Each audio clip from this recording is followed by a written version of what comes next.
ఎంత అద్భుతమైన మాట కదా. చూడండి, ఒక చీమ దగ్గరికి వెళ్ళి మనం మాట్లాడితే ఆ చీమ మన భాష అర్థం చేసుకుంటుందా? చేసుకో.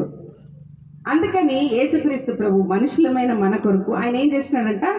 మానవుడిగా పుడుతొచ్చాడు. మానవుడిగా పుడితేనే అర్థం చేసుకుంటారు. నిజంగా దేవుడుగా వస్తే మనం అందరం ఏమవుతాం?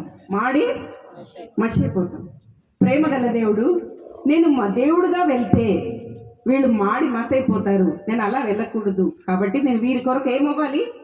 మనుష్య రూపాన్ని నేను వేసుకోవాలి అని చెప్పి దేవాది దేవుడు నీ కొరకు నా కొరకు మనుష్య రూపము దాల్చి లోకానికి వచ్చినాడు. ఇంకేం చేసినాడంటే ఆయన దాసుని స్వరూపము ధరించి